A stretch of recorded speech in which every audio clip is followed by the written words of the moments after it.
जय श्री राधा रानी सरकार की, जय श्री कृष्ण भगवान की, जय श्री लक्ष्मी नारायण जी भगवान की, जय योगिनी एकादशी व्रत की। मंदिर श्री बंसी वाले महात्मा यूट्यूब चैनल की ओर से आज हम आपको आषाढ़ मास के कृष्ण पक्ष की योगिनी एकादशी व्रत की कथा को सुनाने जा रहे हैं। सबसे पहली बात यह है कि इस वर्ष 2023 में आषाढ़ मास के कृष्ण पक्ष की योगिनी एकादशी का व्रत 14 जून दिन बुधवार को आ रहा है। जी हाँ, योगिनी एकादशी व्रत इस वर्ष 14 जून 2023 दिन बुधवार को आ रहा है। तो आषाढ़ मास के कृष्ण पक्ष की योगिनी एकादशी के व्रत की कथा इस प्रकार है। युधिष्ठिर जी ने पूछा कि हे वासुदेव जी, हे भगवान श्री कृष्ण, आषाढ़ मास के कृष्ण पक्ष में जो एकादशी होती है उसका क्या नाम है? कृपया करके उसकी कथा सुनाने की कृपा कीजिए। भगवान श्री कृष्ण जी कहने लगे हैं कि हे राजन, आषाढ़ मास के कृष्ण पक्ष की एकादशी का नाम योगिनी है। यह बड़े बड़े पापों का नाश करने वाली है। संसार सागर में डूबे हुए प्राणियों के लिए यह सनातन नौका के समान है। तीनों लोकों में यह सारभूत व्रत है। अलकापुरी में राजा धीराज कुबेर रहते हैं। वे भगवान शिव की भक्ति में तत्पर रहने वाले हैं। उनके हेमवाली नाम वाला एक यक्ष सेवक था जो पूजा के लिए फूल लाया करता था। हेममाली की पत्नी बड़ी सुंदरी थी। उसका नाम विशालाक्षी था। वह यक्ष काम पाश में आबद्ध होकर सदा अपनी पत्नी में आसक्त रहता था। एक दिन की बात है, हेममाली मानसरोवर से फूल लाकर अपने घर में ही ठहर गया और पत्नी के साथ प्रेम का रसास्वादन करने लगा। अतः कुबेर के भवन में ना जा सका। इधर कुबेर मंदिर में बैठकर भगवान शिव का पूजन कर रहे थे। उन्होंने दोपहर तक फूल आने की प्रतीक्षा की है।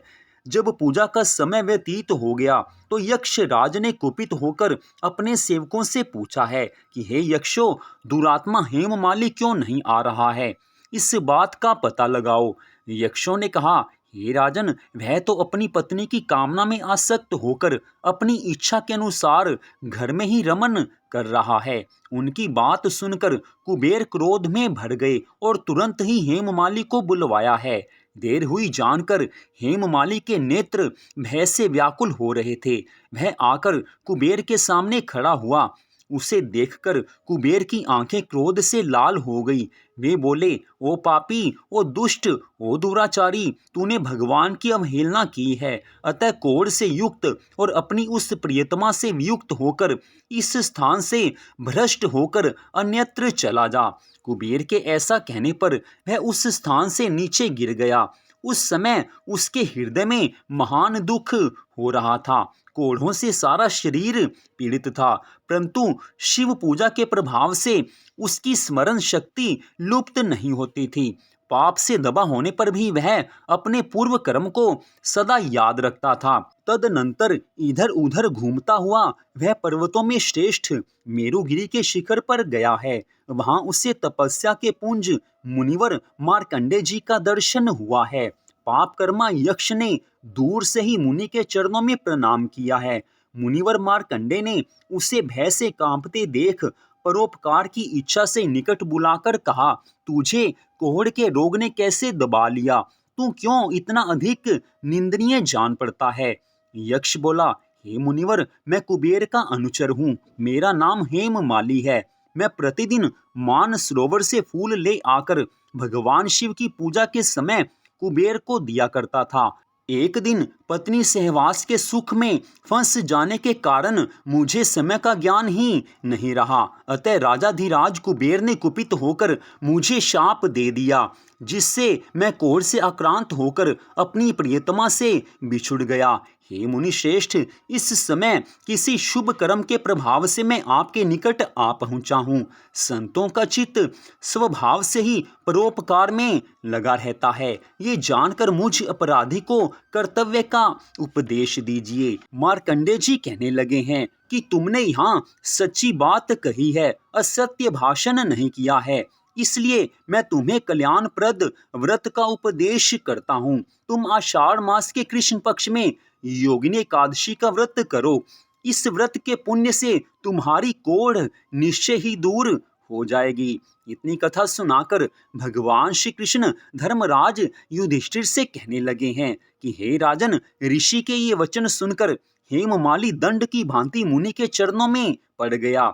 मुनि ने उसे उठाया, इससे उसको बड़ा हर्ष हुआ है। मार्कंडेय जी के उपदेश से उसने योगिनी एकादशी का व्रत किया, जिससे उसके शरीर की कोढ़ दूर हो गई। मुनि के कथना अनुसार उस उत्तम व्रत का अनुष्ठान करने पर वह पूर्ण सुखी हो गया। हे राजन, यह योगिनी एकादशी का व्रत ऐसा ही बताया गया है।